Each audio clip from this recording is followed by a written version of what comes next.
திருப்பூரில் சிலிண்டர்கள் அடுத்தடுத்து வெடித்த விபத்தில் 42 கொட்டகை வீடுகள் தரைமட்டமானது. திருப்பூர் கல்லூரி சாலை எம்ஜிஆர் நகர் பகுதியில் சாயாதேவி என்பவர் தனக்கு சொந்தமான இடத்தில் 42 தகர கொட்டகை வீடுகள் அமைத்து வாடகைக்கு விட்டுள்ளார். இதில் திருவண்ணாமலை மாவட்டத்தைச் சேர்ந்த கட்டட பணியாளர்கள் மற்றும் பனியன் நிறுவனங்களில் பணியாற்றி வரும் தொழிலாளர்கள் தங்கியிருந்தனர்.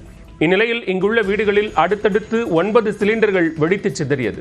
இதில் 42 வீடுகளும் தரைமட்டமானது. இதனால் அங்கிருந்த பொருட்கள் தீயில் எரிந்து நாசமாயின.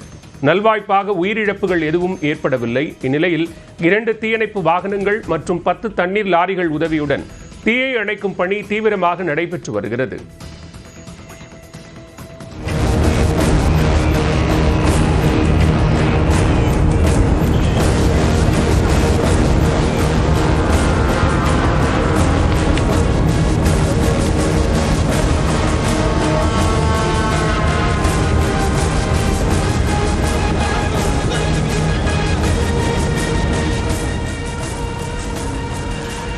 அது நட்டக்காட்டில் இருக்கிறோம். அங்கிருந்து சிலிண்டர் வெடிக்கிற சவுண்டு கேட்டோம்னா இந்த பக்கம் ஓடி வந்து ஆம்புலன்ஸ்க்கு அங்கிருந்து நாங்கள் ஃபோன் பண்ணோம். பக்கத்து ஏரியாவில் இருக்குன்னு பார்த்தா 4-5 சிலிண்டர் எல்லாம் வெடிக்கிற சவுண்டு கேட்டோம்னா பாம்பு வெடிச்ச மாதிரி மேல எல்லாம் போயிட்டு இருந்துச்சு. ஒரு வீட்டில் வந்து சிலிண்டர் வந்து கசஞ்சதுனால அடுத்தடுத்த வீட்டுகள்ல இருந்து கசஞ்சு விபத்தானது வாசி வந்தாங்க சார்.